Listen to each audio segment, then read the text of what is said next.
The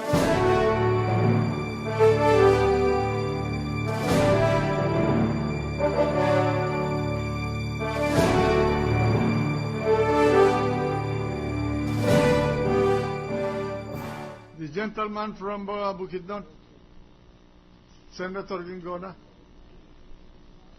Thank you, Mr. President. Mr. President, lumabas na rin yung boto at nais ko lang po magsabi ng at ipahayag ang damdamin ng mga kababayan natin. Matapos na nagkonsulta ako na tungkol sa botong nangyari, no? Dalawa pong nararamdaman nila, Ginoong Pangulo. Una, pangamba, fear, worry. Pangalawa po, pagkabigo, disappointment, frustration, bordering on despair, Mr. President. Bakit pangamba? Sapagkat meron pong TRO ngayon na pinagbabawal ang pagtingin sa iilang mga bank accounts ng nasasakdal. At meron pang ibang TRO. May isa pang TRO na nasa Korte Suprema. Ano daw po ang tanong nila ang pipigil sa Korte Suprema na magpalabas ng pangalawa, pangatlo, later on, kahit anong galaw natin dito, pwede silang tumakbo sa Korte Suprema. Pang-apat na TRO, hanggang sa mawalang bisa ang impeachment court. Pangalawa po, Ginoong Pangulo, pagkabigo. Eto na naman tayo. Ayaw na naman ipakita ang buong larawan. Ayaw na naman tayong bigyan access sa katotohanan. Bigo at pangangamba. May dahilan pa po ba para hindi yumuko sa susunod itong impeachment court sa mga TRO na ibabato sa atin? At hindi daw po kaya ang TRO ay isa na naman paggamit ng teknikalidad ng batas para pahirapan ang paghahanap ng katotohanan. Hindi ba ito magkakaresulta sa bankruptcy? Bankruptcy of accountability? Bankruptcy of transparency? Mahirap tanggapin na magiging bankrupt ang buong prosesong ito sa transparency at accountability.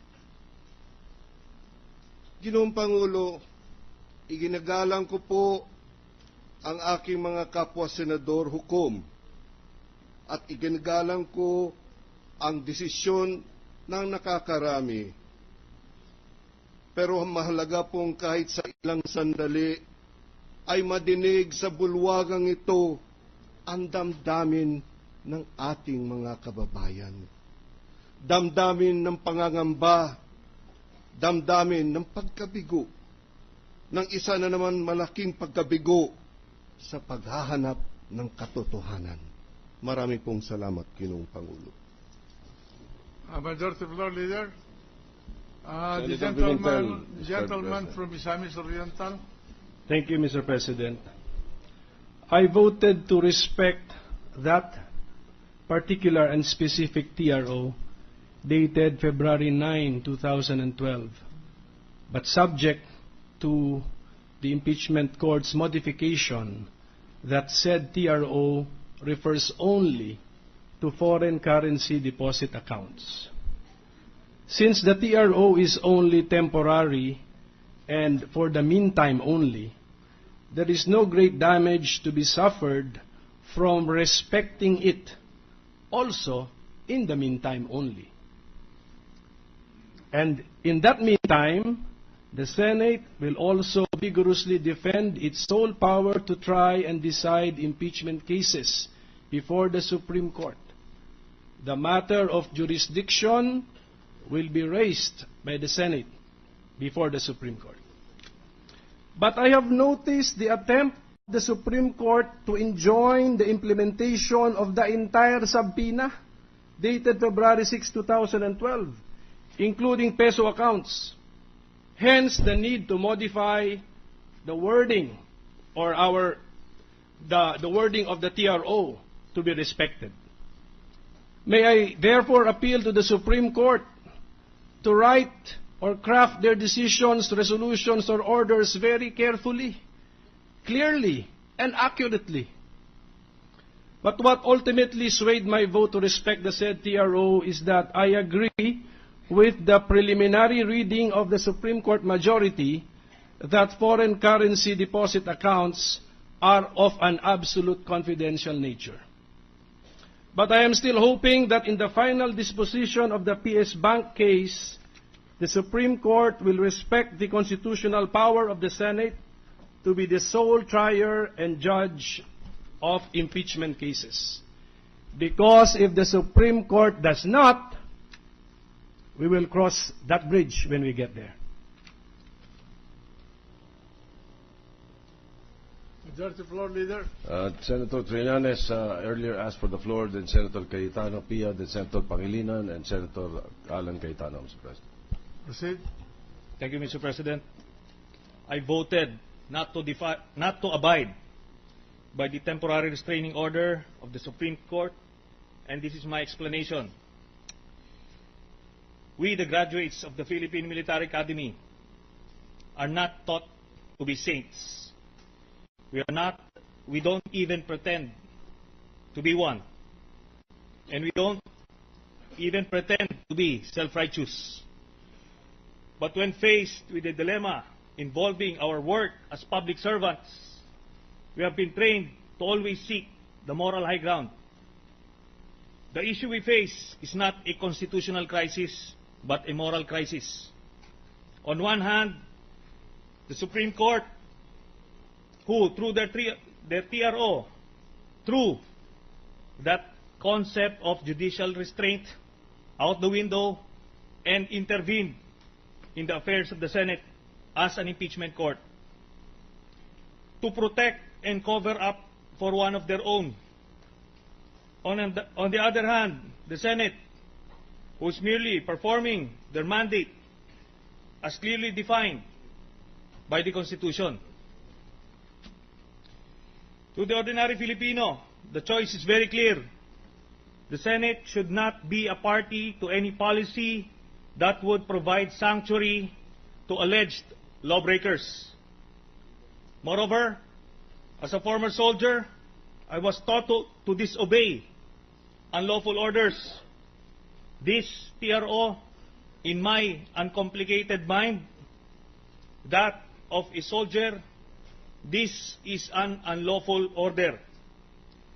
With that, Mr. President, while I respect the decision of the majority, I firmly believe that the Senate missed the opportunity to stand on moral high ground in this issue. Thank you, Mr. President. We respect the opinion of this gentleman, but all of this will unravel in due time. Majority Floor Leader.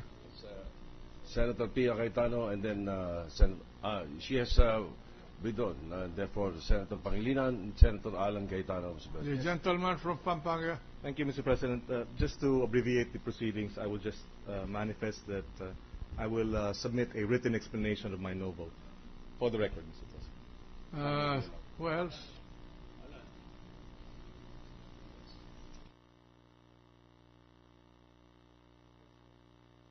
In casting my vote this afternoon, I did not get 100 million pesos in cash nor in projects, but I did have 100 million reasons to vote that way. Mabigat po ang desisyon. Since Thursday afternoon, sinabi ko hindi muna ako mag-iisip, pero nung Friday, Saturday, Sunday po, talagang inisip ko, pinagdasal, diniscern. Kasi bilang abogado, napakahirap